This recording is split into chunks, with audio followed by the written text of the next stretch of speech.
দাজ্জাল এসে গেছে। একটা অচেনা দ্বীপে আল্লাহ তাকে বন্দী করে রেখেছেন। দাজ্জালের দাজ্জালীয় কাজ এখন পৃথিবীতে চলছে। বলবেন হুজুর কেমনে চলছে? কারণ দাজ্জালের রুহানি সন্তান হলো ইহুদিরা। ইহুদিরা তাদের মহান নেতা দাজ্জালের জন্য অপেক্ষা করছে, আর মুসলমানরা তাদের মহান নেতা ইমাম মাহদির জন্য অপেক্ষা করছে। আমরা বিশ্বাস করি ইমাম মাহদি এসে মুসলমানদেরকে সাথে নিয়ে গোটা পৃথিবীতে কালেমার পতাকা উড়াবেন, আর ইহুদিরা বিশ্বাস করে যে দাজ্জাল এসে তাদের লিডার দাজ্জালের মাধ্যমে তারা পৃথিবী জয় করবে। তাদের এই স্বপ্ন দুঃস্বপ্নই থাকবে। তামাম পৃথিবীতে আপনারা যে মুসলমানদের এই দুরাবস্থা দেখছেন, এই দুরাবস্থা থাকবে না। আমাদের মহান নেতা ইমাম মাহদি আসবেন এবং তার নেতৃত্বে গোটা পৃথিবীকে আমরা মুসলমানরা জয় করে গোটা পৃথিবীকে মুসলমানরা গোটা দুনিয়াতে কালেমার পতাকা উড্ডীয়ন করবে ইনশাআল্লাহ। দাজ্জাল এখন পর্দার অন্তরায় থেকে ফিতনা চালাচ্ছে, দাজ্জালীয় কাজ এখন চলছে, এগুলো আঞ্জাম দিচ্ছে ইহুদিরা। আল্লাহর নবী বলেছেন দাজ্জালের বাহিনীর লোকরা হবে ইহুদি। এই ইহুদিরা দাজ্জালের সমস্ত কাজ এখন আঞ্জাম দিচ্ছে।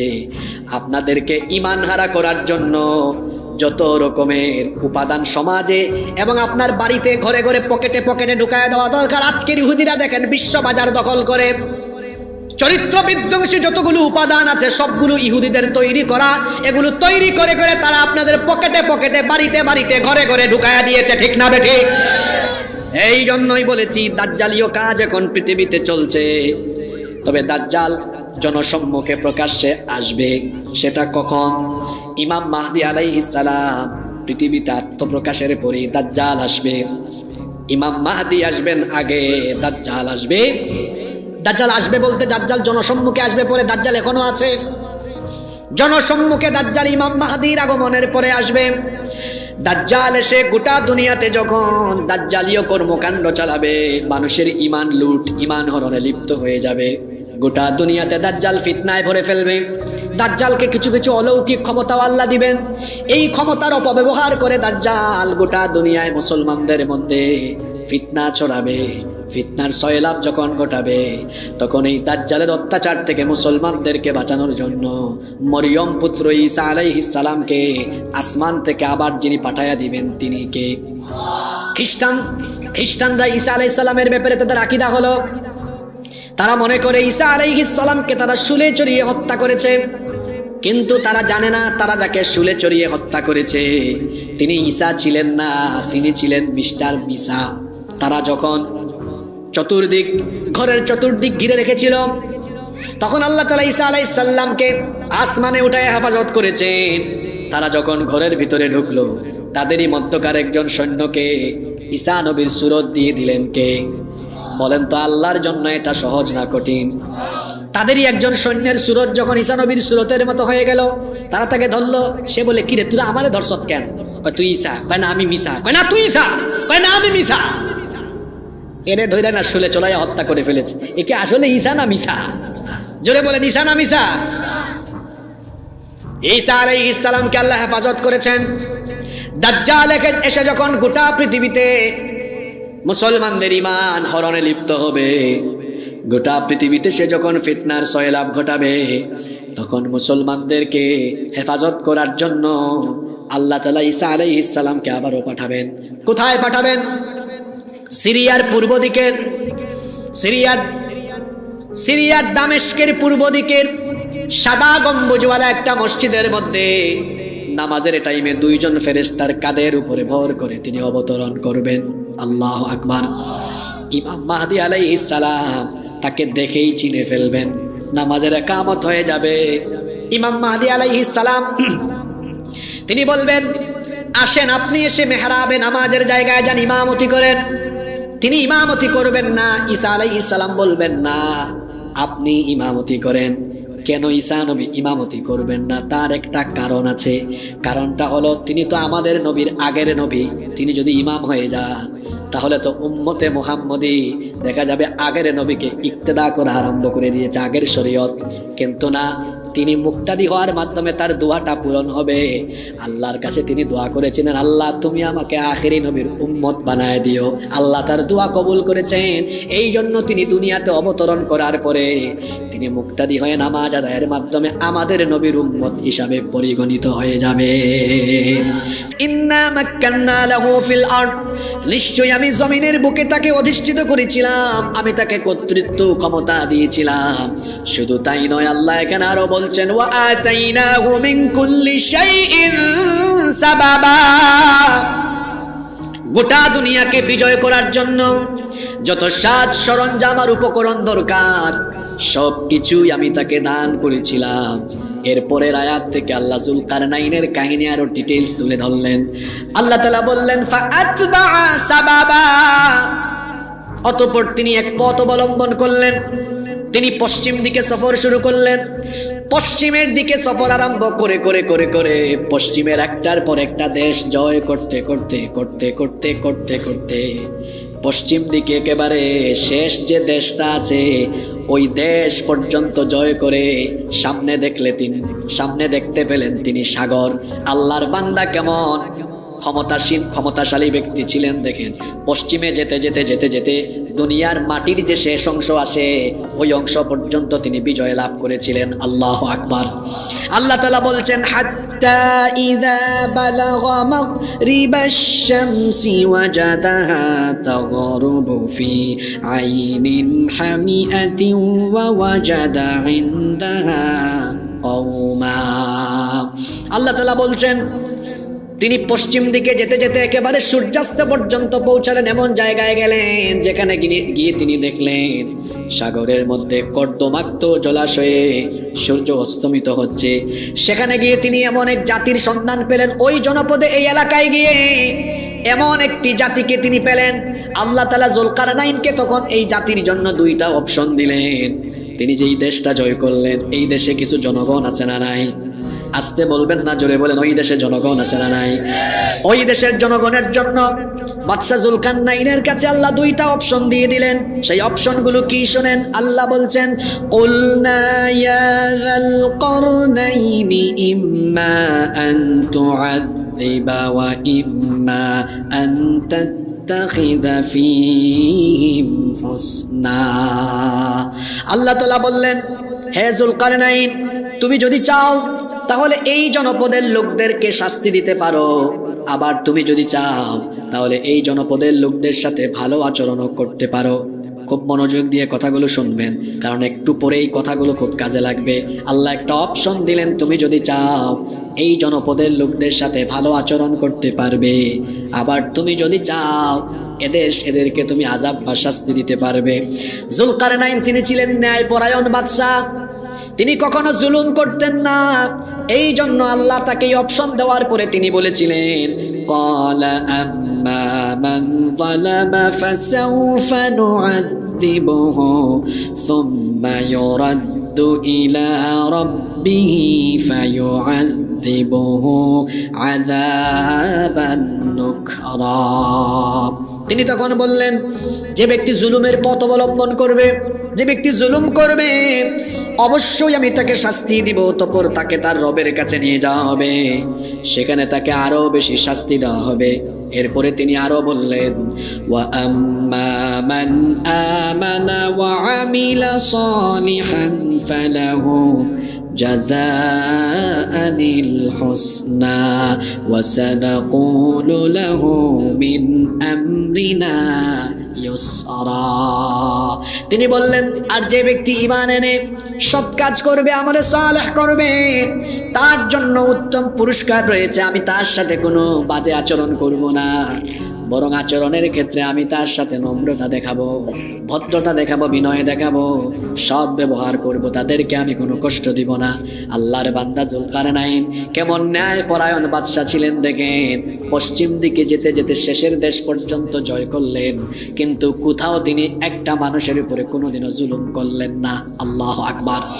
আর আমার দেশে মানুষ 2-4-5 বছরের জন্য সামান্য এলাকার ক্ষমতা পাইলে ক্ষমতার ঠেলায় তার যন্ত্রণায় মানুষ দেখা যায় বাড়ি ঘরে ঘুমাতে পারে না।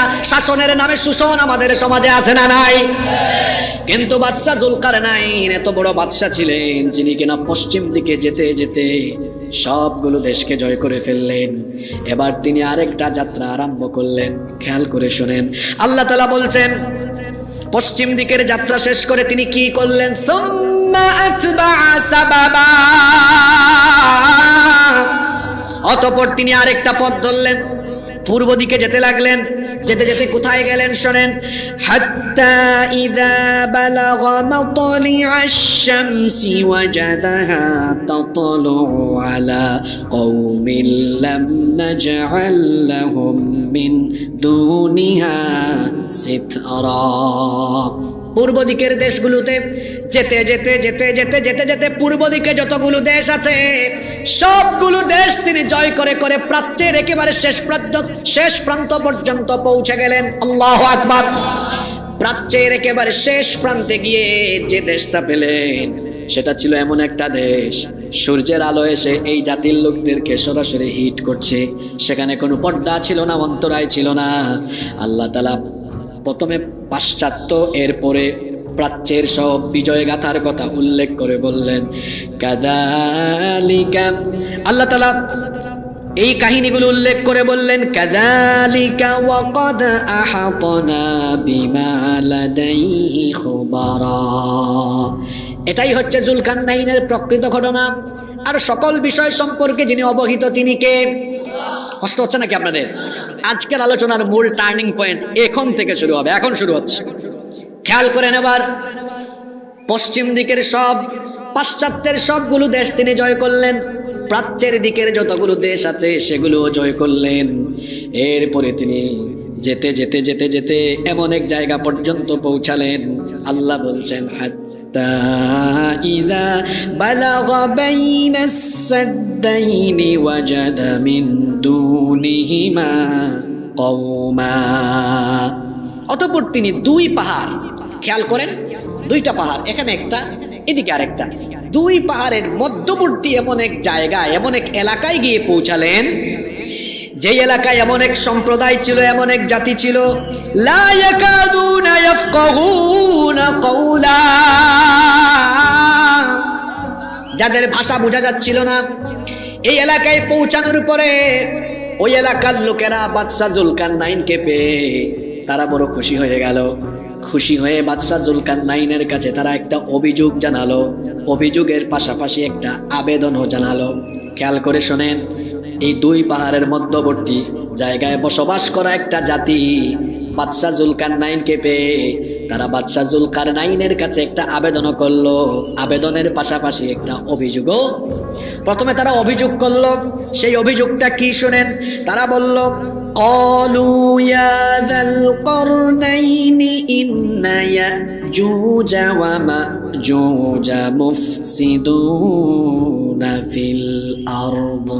তারা বলল, হে জুলকারনাইন, নিশ্চয়ই ইয়াজুজ আর মাজুজ এই দুইটা সম্প্রদায় আমাদেরকে নির্যাতন চালায়, নিপীড়ন চালায়, আমাদের এলাকায় ফাসাদ সৃষ্টি করছে, বিশৃঙ্খলা সৃষ্টি করছে। ইয়াজুজ আর মাজুজের ব্যাপারে অভিযোগ করে তারা এবার বাদশা জুলকারনাইনের কাছে আবেদন করলো, ফাহাল নাজআলু লাকা খরজান আলা আন তাজআলা বাইনানা ওয়া বাইনাহুম সাদ্দা। তারা বলল, আমরা আপনাকে কিছু খরচাপাতি দিব, সামান্য খরচাপাতি দিব, আপনি কাজ করেন, এই ইয়াজুজ আর মাজুজ গোষ্ঠীর অত্যাচার থেকে আমাদেরকে বাঁচান, আপনি তাদের আর আমাদের মাঝখানে একটা দেয়াল বা প্রাচীর নির্মাণ করে দেন। খেয়াল করেন, এই সম্প্রদায়ের লোকেরা বাদশা জুলকারনাইনকে একটা অভিযোগও জানালো, আরেকটা আবেদনও করলো। অভিযোগ জানালো যে দুইটা সম্প্রদায়ের ব্যাপারে, কথা বুঝে থাকলে সবাই বলেন তো ওই দুইটা সম্প্রদায়ের নাম কি? ইয়াজুজ আর এই ইয়াজুজ মাজুজ কিন্তু বন্দী, এরা আসবে কিছুদিন পরে পৃথিবীতে আবার। আজকের যে ঘটনা এটা অতীত, বর্তমান, ভবিষ্যৎ, সবকিছুর জন্য বিরাট এক শিক্ষা। মনোযোগ আছে তো আপনাদের? ওই দুই পাহাড়ের মাঝখানে বসবাস করা এই জাতি বাদশাহ জুলকারনাইনের কাছে অভিযোগ জানালো ইয়াজুজ আর মাজুজ এই দুই জাতির ব্যাপারে।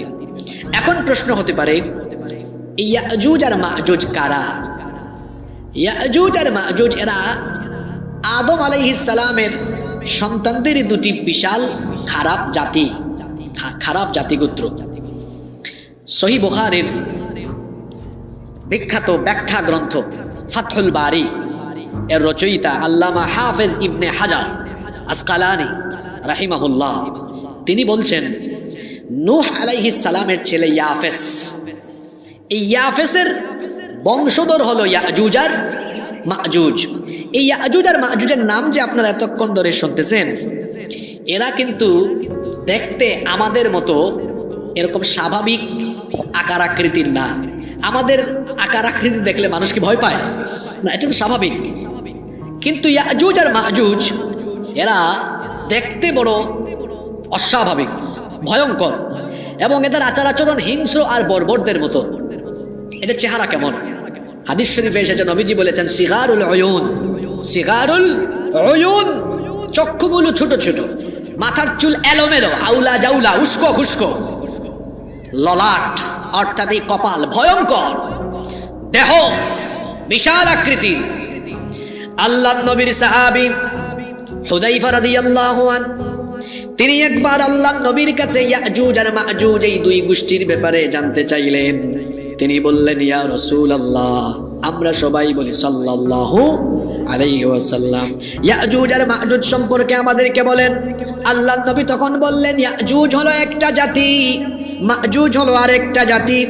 এদের আবার প্রত্যেক জাতির অধীনে রয়েছে আরো কমপক্ষে 4000 জাতি, এবং এরা এতই আশ্চর্যজনক এক জাতি, এদের কোনো ব্যক্তি ততদিন পর্যন্ত মারা যায় না যতদিন না তার চোখের সামনে তার নিজের ঔরসজাত 1000 সন্তান কমপক্ষে দেখতে না পায়, ততদিন পর্যন্ত মারা যায় না।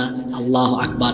আপনারা ঘুমাই গেছেন নাকি? হ্যাঁ, চিন্তা করছেন কেমন জাতি, যে এরা তার নিজের সামনে তার ঔরসজাত কমপক্ষে 1000 সন্তান দেখার আগ পর্যন্ত মারাও, এবং প্রত্যেকেই ট্রেনিং প্রাপ্ত, যারা কিনা যুদ্ধাস্ত্র ব্যবহারের সক্ষম। হুযায়ফা রাদিয়াল্লাহু আনহু এই আশ্চর্যজনক জবাব শোনার পরে বললেন, ওগো আল্লাহর নবী, এদের ব্যাপারে আরো বিস্তারিত বলেন। আল্লাহর নবী তখন বললেন, এরা হলো 3 ধরনের। এদের একদল হলো আরুজের মতো। আরুজ মানে হলো, আরুজ হলো সিরিয়ার একটা গাছের নাম, যেই গাছ লম্বায় হলো 120 হাত। আপনারা কয় হাত? কথা বলেন না কেন? আল্লাহর নবী ইয়াজুজ মাজুজের পরিচয় দিতে গিয়ে হুযায়ফা রাদিয়াল্লাহু আনহুকে বলছেন, এদের একদল হলো আরুজের মতো, অর্থাৎ আরুজের দৈর্ঘ্য যেমন এদের দৈর্ঘ্য হলো তেমন। এদের আরেক দল হলো, আল্লাহর নবী বলেছেন, এদের আরেক দল হলো এমন, এরা এমন এক আশ্চর্যজনক ভয়ঙ্কর জাতি, কোনো ঘোড়া এবং লোহা এদের মোকাবেলায় দাঁড়াতে পারে না। লোহা দিয়েও এদেরকে মোকাবেলা করা যায় না, কোনো ভয়ঙ্কর কিছু দিয়ে তাদেরকে মোকাবেলা করা যায় না। আবার তাদের আরেকটা দল এক কানের উপর ঘুমায় আর আরেক কান মুড়ি দিয়ে থাকে। এদের পাশ দিয়ে যদি বন্য প্রাণী, হাতি, উট, শূকর, এগুলোকে খুব ছোট ছোট নাকি যেগুলোর নাম বললাম, এদের সামনে দিয়ে যদি হাতি, বন্য প্রাণী, উট, শূকর, ইয়াজুজ মাজুজের সামনে দিয়ে গেলে তারা এগুলো ধরে খায়া ফেলে। এরা কি স্বাভাবিক না ভয়ঙ্কর? জোরে বলেন, স্বাভাবিক না ভয়ঙ্কর? বাদশাহ জুলকারনাইন যখন 2টা পাহাড়ের মধ্যবর্তী এক অঞ্চলে পৌঁছালেন, এই অঞ্চলের লোকেরা বলল, এই অসভ্য, বর্বর, হিংস্র এই ইয়াজুজ আর মাজুজের গোষ্ঠী, এরা আমাদের এলাকায় ঢুকে লুটপাট চালায়, ত্রাস চালায়। এরা আমাদের এলাকায় যখন ঢুকে ব্যাপক হারে মানুষকে মারতে থাকে, মানুষকে খুন করে ফেলে, নারী আর শিশুদেরকে ধরে নিয়ে যায়, মানুষের মালামাল লুট করে নিয়ে যায়। এদের যন্ত্রণায় আমরা এলাকায় শান্তিতে বসবাস করতে পারি না। ইয়াজুজ আর মাজুজ এই 2টা গোষ্ঠী আমাদের গোটা এলাকাকে অশান্ত করে তুলেছে, বিশৃঙ্খল করে তুলেছে। কোথাও কোনো শান্তি নাই, কোথাও কোনো শৃঙ্খলা নাই। গোটা এলাকাকে এরা অশান্ত বানিয়ে ফেলেছে, গোটা এলাকাকে ফাসাদে, জুলুমে, নির্যাতনে এবং নিপীড়ন দিয়ে একেবারে শেষ করে ফেলেছে। বাদশা জুলকারনাইনের কাছে এই জাতির লোকেরা এই অভিযোগটা করলো। অভিযোগ করার পরে একটা আবেদন করলো, আমরা তো শুনেছি আপনি বিরাট বড় মাপের বাদশা, প্রাচ্য আর পাশ্চাত্যের সবগুলো দেশ আপনি জয়লাভ করেছেন, সুতরাং আপনার কাছে আমরা সাহায্য চাইছি। সেটা হলো আপনি আমাদেরকে এই অসভ্য বর্বর হিংস্র ইয়াজুজ আর মাজুজ গোষ্ঠীর অত্যাচার নির্যাতন নিপীড়ন থেকে আমাদেরকে মুক্ত করার জন্য একটু সাহায্য করেন। ও বাদশা, প্রয়োজনে আপনাকে কিছু খরচাপাতি দিব। তারা আবেদনটা এভাবে করলো, ফাহাল নাজআলু লাকা খরাজান আলা আন তাজআলা বাইনানা ওয়া বাইনাহুম সাদ্দা, প্রয়োজনে আমরা আপনাকে কিছু খরচাপাতি দিয়ে দিব, এরপরেও আপনি তাদের আর আমাদের মাঝে এমন একটা দেয়াল নির্মাণ করেন, প্রাচীর নির্মাণ করেন, যাতে এরা ওই প্রাচীর ভেদ করে এসে আমাদের উপর আর অত্যাচার চালাতে পারে। কষ্ট হচ্ছে নাকি আপনাদের? বাদশা জুলকারনাইন যখন তাদের এই অভিযোগ আর আবেদনের কথা শুনলেন, তিনি তখন এই গোটা জাতির লোকদেরকে একটু পর্যবেক্ষণ করলেন যে দেখি তো এরা কি পারে। তিনি দেখলেন যে এই জাতি একটা ব্যাপারে খুব অভিজ্ঞ। সেটা কি? তারা ধাতুর ব্যবহার জানতো। ধাতু বুঝেন তো আপনারা? ধাতুর ব্যবহার জানতো। এমনকি তারা পাত গলিয়ে লোহার বিভিন্ন সরঞ্জাম, সীসা এবং লোহার বিভিন্ন ধরনের শক্তিশালী সরঞ্জাম তারা তৈরি করতে পারত। এটা তিনি দেখলেন। দেখার পরে তাদেরকে বললেন, তোমরা যে আমাকে আবেদন জানিয়েছ, তোমরা আমাকে খরচাপাতি দিবে, আর আমি একটা দেয়াল বানাবো যাতে এরা তোমাদের কাছে ভিড়তে না পারে। তোমরা আবেদনটা করেছো।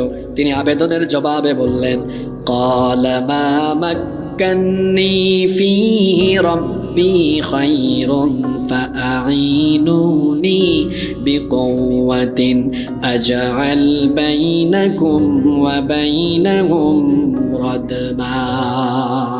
তিনি বললেন, আমার রব আমাকে যে সামর্থ্য দিয়েছেন এটাই আমার জন্য উত্তম। ওই পিছনের লোকদেরকে বলছে, এদিকে তাকান, কি আয়াত চলে যাচ্ছে। তিনি বলছেন, একজন ভালো শিক্ষকের বৈশিষ্ট্য হলো তিনি ক্লাসের ফার্স্ট বেঞ্চ থেকে লাস্ট বেঞ্চ পর্যন্ত মনিটরিং করবেন। আমি তো সব দেখতেছি আপনাদেরকে। তিনি বললেন, শোনো, তোমরা আমাকে অফার করেছো যে আমাকে খরচাপাতি দিবা আর আমি একটা দেয়াল বানাবো। খরচাপাতি দেওয়া লাগবে না। আল্লাহ আমাকে যে সামর্থ্য দিয়েছেন এটাই আমার জন্য উত্তম। তবে তোমরা আমাকে শ্রম দাও, শ্রম দিয়ে সাহায্য করো। ফাআইনুনি বিকুওয়া, তোমরা আমাকে শক্তি সামর্থ্য শ্রম দিয়ে সাহায্য করো। এখানে একটা শিক্ষার কথা বলে ফেলে, যদিও আমি শিক্ষাগুলো পরে বলবো। দেখেন, বাদশা জুলকারনাইনকে তারা অফার করেছিল, আপনি কিছু খরচাপাতি আমাদের থেকে নেন নাই, বলেছেন শক্তি সামর্থ্য দাও। এখান থেকে একটা শিক্ষা নেন। নেতৃত্ব পর্যায়ে থাকা লোকেরা এরা যদি সৎভাবে চেষ্টা করে, যদি তাদের মন মানসিকতা ভালো থাকে, তারা চাইলে দেশের মানুষের শক্তি সামর্থ্যকে কাজে লাগিয়ে তারা দেশটাকে উন্নত বানায়া দিতে পারে। আর নেতৃত্বে থাকা লোকেরা যদি শেষরা, চোর চামার, দুর্নীতিবাজ লুটেরা হয়, তাহলে মানুষের শক্তি সামর্থ্য খরচ করে, মানুষের শক্তি সামর্থ্য নিয়ে সে তার ধান্দায় থাকবে। পাশাপাশি সুযোগ পাইলে মানুষের ধন সম্পদ লুট করে সে বিদেশে তার সম্পদের পাহাড় বানাবে। বাদশা জুলকারনাইন তিনি বললেন, তোমরা এক কাজ করো, আমাকে শক্তি দিয়ে সাহায্য করো, মানে সামর্থ্য, শক্তি সামর্থ্য ব্যয় করো। যদি এটা করতে পারো তাহলে আমি তোমাদের এই শক্তি সামর্থ্য ব্যয় করে আমরা সম্মিলিত প্রচেষ্টায় আমরা একটা শক্তিশালী দেয়াল নির্মাণ করব। শুনতেছেন তো আপনারা? এর আগে কিন্তু তিনি দেখেছেন এরা কি কি জানে, কোন কোন কাজে অভিজ্ঞ। আপনাদেরকে বলছি না, এরা ধাতুর ব্যবহার জানতো, লোহার পাত এগুলোকে গলায় আর সীসা বানাতে পারতো এরা। তিনি এটা দেখলেন। এরপরে তিনি এদেরকে বললেন, শোনো, আতুনি জুবারাল হাদিদ, তোমরা আমাকে লোহার পাত এনে দাও। কথা বুঝে থাকলে বলেন, লোহার কি এনে দাও? ছাত্র ভাইরা এখানে আসে না পড়ালেখা করে? তোমরা কি মনে করছো কোরআন ধর্মীয় কিতাব? দেখো, বিজ্ঞানের আয়াত শুরু হয়েছে। একটু পরে এই আয়াতগুলো আমি সাইন্টিফিক ভাবে ব্যাখ্যা করব। আল্লাহর কোরআন কি সাইন্টিফিক, এত চমৎকার কথাগুলো আল্লাহ এখানে বলেছেন। হ্যাঁ, লোহা আর তামা, বিজ্ঞান এগুলোকে কিভাবে ব্যাখ্যা করে আর আল্লাহর কোরআন কিভাবে ব্যাখ্যা করেছে, এটা একটু পরে তুলে ধরবো। লোহার নামে কিন্তু কোরআন শরীফে একটা সূরাও আছে, সূরাতুল হাদিদ। আল্লাহর কোরআন তো এমনিতেই সাইন্টিফিক। এই কোরআনে ৬,০০০-এর উপরে আয়াত আছে, তার মধ্যে ১,৫০০ আয়াত আছে বিজ্ঞানের বিভিন্ন তথ্য উপাত্তের উপরে। সুবহানাল্লাহ পড়বেন না আপনারা? আমি নিজে কোরআনিক সায়েন্সের ছাত্র, কোরআন বিজ্ঞান নিয়ে আমার অনার্স মাস্টার্স করা, এগুলো নিয়ে তো পড়াশোনা করে আসছি। এখানে ১,৫০০-এর উপরে বিজ্ঞানের তথ্য উপাত্তমূলক বহু আয়াত আছে। সুবহানাল্লাহ পড়েন। তো বাদশাহ জুলকারনাইন বললেন, তোমরা লোহার পাত আনো। জোরে বলেন তো, কি আনতে বললেন? এদেরকে বললেন তোমরা লোহার পাত আনো। এরা এবার লোহার পাত আনতে গেল। লোহার পাত এনে এনে তারা কি করলো শোনেন। হাত্তা ইযা সাওয়া বাইনাস সাদাফাইনি ক্বালান ফুখু। লোহার পাত এনে এই দুই পাহাড়ের মাঝখানের যে জায়গাটুকু ছিল, এটা এই স্পেস শূন্য জায়গাটা তারা ফিল আপ করে দিয়েছে। শুনতেছেন কথা? এদিকে একটা পাহাড়, এদিকে একটা পাহাড়, মাঝখানটা লোহার পাত এনে এনে এনে এনে তারা কি করলো? ভরে দিল। এই যে আমার বাম পাশে একটা স্কুল আছে, এই স্কুলে যদি ইট গাঁথুনি দেওয়া হয়েছে, যখন ইটগুলো একটার পাশে একটা, একটার পাশে আরেকটা রাইখা যদি ইটের সারি সারি বসানো হতো, আর যদি বালি আর সিমেন্টের প্রলেপ দেওয়া না হইতো, তাহলে এটা কি শক্তিশালী দেয়াল হইতো? হইতো না তো। এদেরকে বললেন তোমরা লোহার পাত আনো। এরা লোহার পাত আনলো। তিনি দুই পাহাড়ের মধ্যবর্তী শূন্য জায়গা লোহার পাত দিয়ে ভরে দিলেন। তারপরে বললেন এখন তোমরা নল নিয়ে আসো। নল বুঝেন তো আপনারা? পাইপের মতো, যে পাইপ আর কি, পাইপই ধরেন, এটা আনো। তখন তো আর আধুনিকত প্রযুক্তি ছিল না। নল আনার পরে সবাইকে বলেন এখানে হাপড় দাও, মানে ফু দাও, ফুক দাও।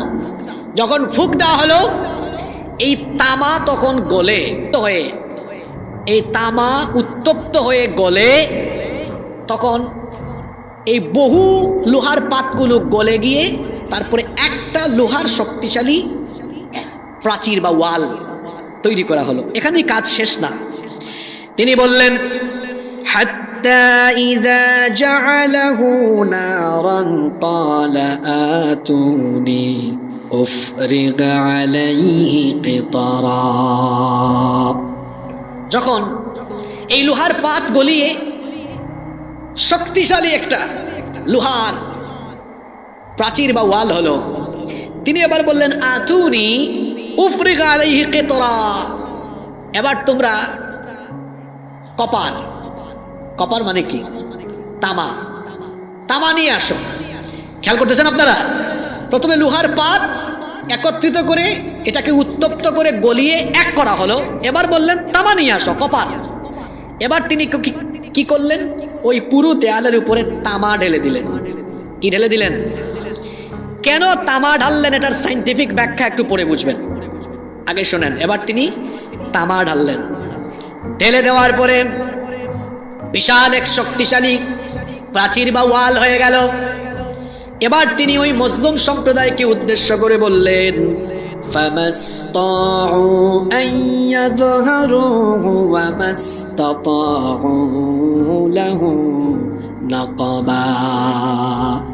এই ইয়াজুজ আর মাজুজ গোষ্ঠী এখন এটা টপকায়াও আসতে পারবে না, নিচে দিয়েও আসতে পারবে না। এই বিশাল একটা প্রাচীর নির্মাণ করার পরে তিনি বললেন ক্বালা হাদা রাহমাতুম মির রাব্বি। এটা আমার রবের রহমত, এটা আমার রবের দয়া। খেয়াল করে দেখেন, এত বড় একটা কাজ সম্পন্ন করে নিজে ক্রেডিট নিলেন না।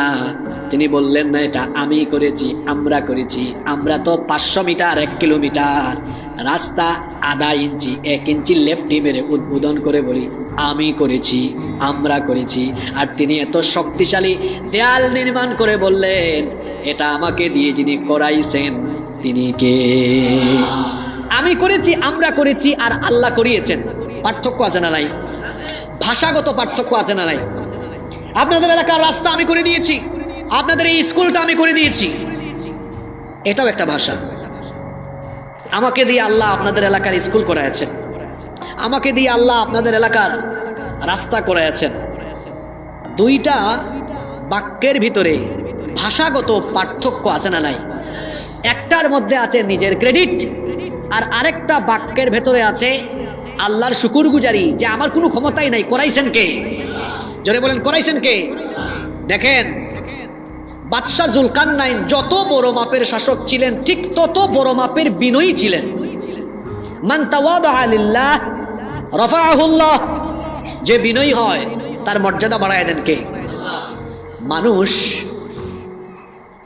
কখনো জ্ঞান লাভ করে অহংকারী হয়, অথবা কোনো কোনো ক্ষেত্রে জ্ঞান লাভ করে বিনয়ী হয়। জ্ঞান লাভ করে যারা অহংকারী হয় এদের ধ্বংস অনিবার্য হয়, আর জ্ঞান লাভ করে যারা বিনয়ী হয় এদের সম্মান আরো বাড়ায় দেন কে? ক্ষমতাও বড় লোভের জিনিস, এটা বড় অ্যাট্রাকটিভ, আকর্ষণীয়। ক্ষমতা পেয়েও কেউ কেউ আল্লাহর ভয়ে আরো ভীত হয়। যেমন আমরা খুলাফায়ে রাশেদার আমল যদি দেখি, তারা ক্ষমতাকে আভিজাত্য মনে করতেন না, বরং এটাকে বিরাট বড় দায়িত্বের বোঝা বা আমানত মনে করতেন, আর আল্লাহর ভয়ে সবসময় তারা ভীত বিহব্বল থাকতেন। সুবহানাল্লাহ। ওমরে ফারুক রাদিয়াল্লাহু আনহু বলতেন, আমার শাসন আমলে আমার শাসন করা সীমানার ভেতরে যদি কোনো একটা কুকুর না খেয়েও মারা যায়, আমার তো ভয় হয় আল্লাহ আমাকে ধরবেন। ওমর, তোমার সীমান্তে একটা কুকুর না খায়া মরল কেন? আমার জবাব দাও। সুবহানাল্লাহ কইতে ইচ্ছে করলো না? কি শাসক ছিলেন! আর আমার দেশে কুকুর কেন? মানুষ না খায়া মারা যায়, মানুষ গুলি খায়া মরে। কয় বিচ্ছিন্ন ঘটনা, এরকম হইতেই পারে। আপনাদের দেশের ইলেকশন কমিশনার গত 2 দিন আগে হাদির ঘটনাকে বিচ্ছিন্ন ঘটনা বলে নাই? মিয়া, এটা বিচ্ছিন্ন ঘটনা আপনার কাছে না? আপনার পরিবারের কারো মাথার মধ্যে ঠেকাইলে বুঝতেন এটা বিচ্ছিন্ন ঘটনা কিনা। যারা দেশের নেতৃস্থানীয় পর্যায়ে থাকবেন তারা গোটা বাংলাদেশের মানুষকে তার পরিবারের অংশ মনে করতে হবে, নইলে তো বোঝা যাবে আপনার ভেতরে দেশপ্রেম নাই, মানুষের প্রতি, জনগণের প্রতি আপনার কোনো দায়বোধ, দায়িত্ববোধ বা ভালোবাসা নাই। আপনি নেতৃস্থানীয় পর্যায়ে থাকলে মনে করতে হবে 56,000 বর্গ মাইলে যত জনগণ বসবাস করে, সে হিন্দু হোক, মুসলমান হোক, বৌদ্ধ হোক, খ্রিস্টান হোক, সে বাংলাদেশ এই পুরো পরিবারের অন্তর্ভুক্ত আমরা। এখানে কেউ কষ্ট পেলে আমার হৃদয় কষ্ট পাবে, কেউ দুঃখ পেলে আমার হৃদয় দুঃখিত হবে। আশ্চর্য ব্যাপার, 54 বছরে আমরা নেতৃস্থানীয় পর্যায়ে এইরকম জনদরদী কোনো মানুষ এখনো পাইলাম না। এটা আমাদের জন্য বড় দুঃখের, পরিতাপের বিষয়। আপনারা চুপচাপ বসেন, একটু পরে আরো জরুরি কথা আপনারা শুনবেন ইনশাআল্লাহ। ঠান্ডার মধ্যে কষ্ট হচ্ছে না তো আপনাদের? আপনাদের বাড়ি দূরে না আমার বাড়ি দূরে? আমি তো আজকে বাসায় ব্যাক করবো আপনাদের এখান থেকে, তো বহু দূরের পথ, প্রায় 600 কিলোমিটারের মতো, 600 প্লাস। তা আপনারা তো কয়েক কিলো দূর থেকে আসছেন, তাহলে দৌড় মারার কথা আমি আগে না আপনারা আগে? আমি আগে। যাই হোক, খুব বেশি সময় আমি নিব না। আমরা মনোযোগী থাকলেই দেখবেন কম সময়ে আমরা অনেক বরকতপূর্ণ কথা শুনতে পারবো ইনশাআল্লাহ। আচ্ছা, তিনি কি বললেন? এটা আল্লাহর রহমতে হয়েছে। এটা করাইছেন কে? আপনারা বলতে পারেন, হুজুর আপনি যে সূরা কাহাফ থেকে এই প্রাচীরের কথা বললেন, এই প্রাচীরটা কোন জায়গায় আছে? পৃথিবীর কোন দেশের কোন জায়গায় আছে? মনের ভিতরে একটা প্রশ্ন আসতে পারে না? এটা নিয়ে ইতিহাসবেত্তা এবং গবেষকগণ অনেক রকম কথা বলেছেন, গবেষণাও করেছেন। কোনো গবেষক বলেছেন এটা হলো চীনের মহাপ্রাচীর, কিন্তু তাদের এই কথা বিশ্বাসযোগ্য এবং সত্য নয়। কারণ চীনের মহাপ্রাচীর তো ইট দিয়ে তৈরি, আর জুলকারনাইনের বানানো প্রাচীর সীসা দিয়ে তৈরি। সুতরাং চীনের মহাপ্রাচীরকে, ইয়াজুজ মাজুজকে বন্দী করার সেই মহাপ্রাচীর বললে কথাটা কি সঠিক হবে? না। আবার কোনো ইতিহাসবেত্তা বলেছেন, তারা বলছেন যে এই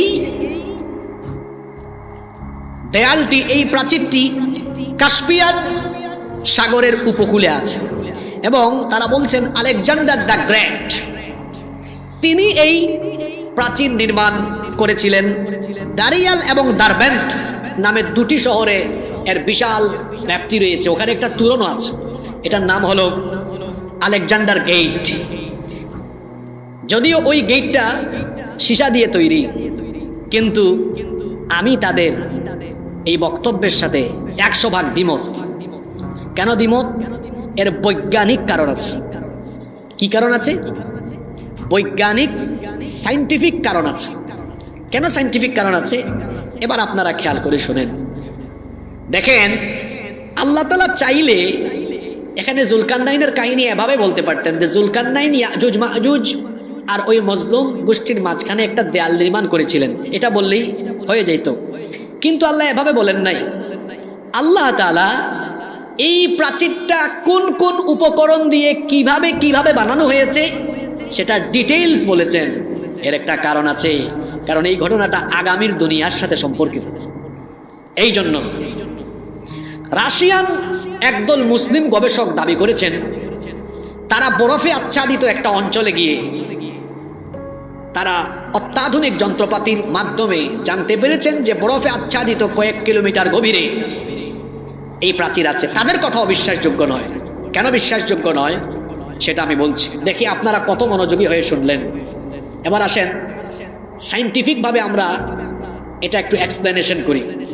আপনারা জানেন, কিছুক্ষণ আগে বলেছি, জুলকারনাইন এই প্রাচীর নির্মাণের জন্য প্রথমে এদেরকে কি আনতে বলেছিলেন? লোহার পাত। এরপর এটা গলায়া উপরে কি ঢেলে দিয়েছেন? বাগেরহাটের মানুষ তো, শ্রোতা ঠিক আছে, ক্লাসের ছাত্র ভালো, রুচি আছে আপনাদের, তাইলে ভালো, মাশাআল্লাহ, মনে রাখছেন আপনারা। তাহলে এখানে ব্যবহার হয়েছে দুইটা জিনিস, লোহা, তামা। এই দুইটা জিনিসের দুইটা ধর্ম আছে। লোহা আর তামা এই দুইটা জিনিসের দুইটা ধর্ম আছে। আবার আপনারা ভাবিয়েন না হুজুর একটা কি ইসলাম আর একটা অন্যটা নাকি। ধর্ম মানে এটা আমি এটা রূপক কথা বলেছি, অর্থাৎ বৈশিষ্ট্য। এই দুইটা জিনিসের দুইটা কি আছে? যেমন লোহার বৈশিষ্ট্য হলো, লোহা যতই শক্তিশালী হোক, সে যখন পানির সংস্পর্শে আসে লোহায় কি ধরে? মরিচা ধরে, জং ধরে। কিন্তু শক্তি বিবেচনা করলে তামার চেয়ে লোহার শক্তি বেশি। কিন্তু লোহার শক্তি বেশি হইলে কি হয়েছে? এটা তো পানি ধরলেই, টাচ করলেই কি ধরে যায়? এটা কি লোহা দিয়ে নাকি তৈরি করা? এখানে আপনি পানি লাগান, দেখবেন জং ধরবে। কিন্তু তামা লোহার চেয়ে কম শক্তিশালী। তবে তামার একটা বৈশিষ্ট্য হলো তার মধ্যে কখনো জং ধরে না। বাদশাহ জুলকারনাইনের আমলে পৃথিবীতে বিজ্ঞান ছিল না, বিজ্ঞানের যন্ত্রপাতিও ছিল না, কিন্তু আল্লাহ তার মাথার ভিতর কি ঢুকাই দিয়েছেন দেখেন। যদি শুধু লোহা দিয়ে এটা নির্মাণ করা হতো, এত হাজার হাজার বছরে জং ধইরা মরিচা পইরা ইয়াজুজ মাহুজ এতক্ষণে আইসা বাগেরহাট খাইয়া ফেলতো। এই জন্য আল্লাহ তার মাথায় ঢুকাই দিয়েছেন, জুলকারনাইন লোহার উপর তামা ঢালো, জং ধরবে না। আমার অনুমতি আসার আগ পর্যন্ত এই প্রাচীর পৃথিবীর কোনো শক্তি ধ্বংস করতে পারবে না। আল্লাহু আকবার। চিন্তা করেছেন কি প্রজ্ঞা আল্লাহ তার মাথায় ঢুকায় দিয়েছেন? কত বড় প্রজ্ঞাবান আর বিচক্ষণ শাসক তিনি ছিলেন। আচ্ছা, তামা ঢাললেন, যার ফলে এটাতে জং ধরছে না। সায়েন্সের ছাত্র যারা এখানে আছে তারা খুব ভালো করেই জানে তামার কিন্তু আরেকটা বৈশিষ্ট্য আছে। সেটা কি? এই যে খোলামেলা পরিবেশে আমরা আজকে মাহফিলে বসলাম, এই খোলামেলা পরিবেশে তামা থাকলে তামার আরেকটা ধর্ম বা বৈশিষ্ট্য আছে। সেটা কি? আপনারা জানেন বাতাসের মধ্যে অক্সিজেন আছে না নাই? তামা যখন খোলামেলা জায়গায় থাকে তখন অক্সিজেনের সাথে এটা কানেক্টেড হয়ে অক্সিডেশন পদ্ধতিতে তামার উপরে একটা গ্রিন প্রোটেক্টিভ লেয়ার, সোজা বাংলায় যদি বলি, সহজ বাংলায় একটা সবুজ আস্তরণ বা আবরণ পড়ে যায়। কথাটা আমি আবার রিপিট করি, এই রকম খোলামেলা পরিবেশে যখন তামা থাকে তখন বাতাসে থাকা অক্সিজেনের সাথে তামা অক্সিডেশন পদ্ধতিতে কানেক্টেড হয়ে তার উপরে একটা গ্রিন প্রোটেক্টিভ লেয়ার, সবুজ আবরণ পড়ে যায়। এটা বিজ্ঞান বলে, বিজ্ঞানেরই ধারণা এটা। তাহলে বিজ্ঞানের এই ধারণাকে আমলে নিয়ে দেখা যাবে জুলকারনাইন বাদশাহ যে কয়েক হাজার বছর আগে লোহার ওই গেট, এই কি বলে, দেয়ালের উপরে তামা ঢেলে দিয়েছেন, তো এটা তো পরিবেশের সাথে থাকতে থাকতে এটার উপর গ্রিন লেয়ার পড়তে পড়তে পড়তে পড়তে পড়তে পড়তে এইটা প্রকৃতির সবুজের সাথেই হারিয়ে গিয়েছে। এটা তো কোনো গবেষকের দ্বারা খুঁজে পাওয়া সম্ভব। কেন সম্ভব নয়? কারণ হলো এই ইয়াজুজ মাজুজ গোষ্ঠী পৃথিবী ধ্বংস হওয়ার সাথে সম্পর্কিত। পৃথিবী ধ্বংস হওয়ার কিছুকাল আগে এরা পৃথিবীতে নেমে আসবে। কিয়ামতের বড় বড় 10টা আলামত আছে না? এই বড় বড় 10টা আলামতের মধ্যে একটা আলামত হলো ইয়াজুজ মাজুজকে ওই যে বন্দী করে রাখিছিলেন বাদশাহ, নাম বলেন বাদশাহ, এরা কিয়ামতের আগে, এবং কোন টাইমে আসবে এটাও বলি। একজন নবীর ইন্তেকাল এখনো হয় নাই। এই নবীর নাম কি? মরিয়ম পুত্র ঈসা আলাইহিস সালাম। ওনাকে আল্লাহ আসমানে উঠে নিয়েছেন। তিনি আসবেন, তিনি আসবেন। আসার পরে দাজ্জালকে কতল করবেন, এরপরে কিছুদিন পরে এই গোষ্ঠীটা বেরোয় আসবে। কেমনে বের হবে এটার একটা চমৎকার কাহিনী আছে, মনোযোগ আছে তো আপনাদের? যেই দিন বাদশাহ জুলকারনাইন এই প্রাচীরটা বানায়াছিলেন, ওই দিন থেকেই এই ইয়াজুজ মাজুজ গোষ্ঠী এই প্রাচীরটাকে ধ্বংস করার জন্য প্রতিদিন এরকম খুঁড়াখুড়ি করে। এরা খুঁড়াখুড়ি করতে করতে মানে প্রাচীরটা ভাঙতে ভাঙতে ভাঙতে ভাঙতে প্রায় 90 ভাগ কাজ শেষ করে ফেলে। মানে আর অল্প একটু কাজ করলে এটা কি হবে, ভেঙে যাবে। কিন্তু এরা 90 ভাগ কাজ বা শেষ দিকে এসে প্রতিদিন বলে থাক, বাকিটা আগামীকাল করব। পরের দিন আইসা দেখে এই দেয়াল আবার পূর্বের অবস্থায় ফিরে গেছে। কি মুসিবতের মুসিবত! সারাদিন কাম করে সকাল থেকে সন্ধ্যা পর্যন্ত খুইরা খুইরা শেষ পর্যায়ে আসে, আর পরের দিন আইসা দেখে আবার এটা আগের জায়গা। এটা মুসিবতের উপরে মুসিবত। দাজ্জাল যখন পৃথিবীতে আসবে, দাজ্জাল কিন্তু এসে গেছে। আল্লাহর নবীর জামানায়ও দাজ্জাল ছিল। বলবেন হুজুর দাজ্জাল কোথায় ছিল? হ্যাঁ, নবীর জামানায় দাজ্জাল ছিল। এটা বলতে গেলে আরো অনেক লম্বা সময় লাগবে। এই বিষয়ে ইউটিউবেও আমার আলোচনা আছে। ফাতিমা বিনতে কাইস রাদিয়াল্লাহু আনহা লম্বা সেই হাদিস আছে। দাজ্জাল কিন্তু দুনিয়াতে এসে গেছে। আল্লাহর নবীর জামানায়ও দাজ্জাল ছিল নাকি আপনারা আজকে শুনলেন? এটা দাজ্জাল ছিল না? ওই তিনটা আলামতের সাথে সম্পৃক্ত: বাইসানের খেজুর বাগান, তাবারিয়া উপসাগরের হ্রদ এর পানি, আর জুগারের ঝর্ণা। ওই হাদিসে দেখবেন তিনটা। আপনারা এটা পড়ে নেবেন, ওইদিকে গেলে আমার প্রসঙ্গ আরেকটাতে চলে যাবে। যে বিষয় শুরু করছি ওইটা শেষ করতে হবে। তো ফাতিমা বিনতে কাইস রাদিয়াল্লাহু আনহা লম্বা একখানা হাদিস আছে, যেখানে লাখাম এবং জুজাম গোত্রের 30 জন গিয়েছিলেন নৌ ভ্রমণে, এবং এরাই দাজ্জালের সাথে দেখা করেছেন। দাজ্জালের সাথে দেখা করে কথা বলেছেন। তারা ফিরে এসে নবীজিকে সব বলেছেন। নবীজি এটা উম্মতকে জানিয়েছেন। আপনারা ভাবিয়েন না দাজ্জাল পৃথিবীতে আসবে। দাজ্জাল এসে গেছে। একটা অচেনা দ্বীপে আল্লাহ তাকে বন্দী করে রেখেছেন। দাজ্জালীয় কাজ এখন পৃথিবীতে চলছে। বলবেন হুজুর কেমনে চলছে? কারণ দাজ্জালের রুহানি সন্তান হলো ইহুদিরা। ইহুদিরা তাদের মহান নেতা দাজ্জালের জন্য অপেক্ষা করছে, আর মুসলমানরা তাদের মহান নেতা ইমাম মাহদির জন্য অপেক্ষা করছে। আমরা বিশ্বাস করি ইমাম মাহদি এসে মুসলমানদেরকে সাথে নিয়ে গোটা পৃথিবীতে কালেমার পতাকা উড়াবেন, আর ইহুদিরা বিশ্বাস করে যে দাজ্জাল এসে তাদের লিডার দাজ্জালের মাধ্যমে তারা পৃথিবী জয় করবে। তাদের এই স্বপ্ন দুঃস্বপ্নই থাকবে। তামাম পৃথিবীতে আপনারা যে মুসলমানদের এই দুরাবস্থা দেখছেন, এই দুরাবস্থা থাকবে না। আমাদের মহান নেতা ইমাম মাহদি আসবেন এবং তার নেতৃত্বে গোটা পৃথিবীকে আমরা মুসলমানরা জয় করে গোটা পৃথিবীকে মুসলমানরা গোটা দুনিয়াতে কালেমার পতাকা উড্ডীয়ন করবে ইনশাআল্লাহ। আমাদের জামানায় আমরা পাবো কিনা জানি না। যদি ইমাম মাহদি চলে আসেন, আমরা ইমাম মাহদির সৈনিক হতে রাজি আছি না নাই? কারা কারা রাজি নাই দিকে হাত তোলেন তো। আচ্ছা, বোঝা যাচ্ছে খুব মনোযোগ আছে আমাদের। আলহামদুলিল্লাহ পড়েন। দাজ্জাল এখন পর্দার অন্তরায় থেকে ফিতনা চালাচ্ছে। দাজ্জালীয় কাজ এখন চলছে, এগুলো আঞ্জাম দিচ্ছে ইহুদিরা। আল্লাহর নবী বলেছেন দাজ্জালের বাহিনীর লোকরা হবে ইহুদি। এই ইহুদিরা দাজ্জালের সমস্ত কাজ এখন আঞ্জাম দিচ্ছে। আপনাদেরকে ঈমান হারা করার জন্য যত রকমের উপাদান সমাজে এবং আপনার বাড়িতে ঘরে ঘরে পকেটে পকেটে ঢুকায় দেওয়া দরকার। আজকের ইহুদিরা দেখেন বিশ্ববাজার দখল করে। চরিত্র বিধ্বংসী যতগুলো উপাদান আছে সবগুলো ইহুদিদের তৈরি করা।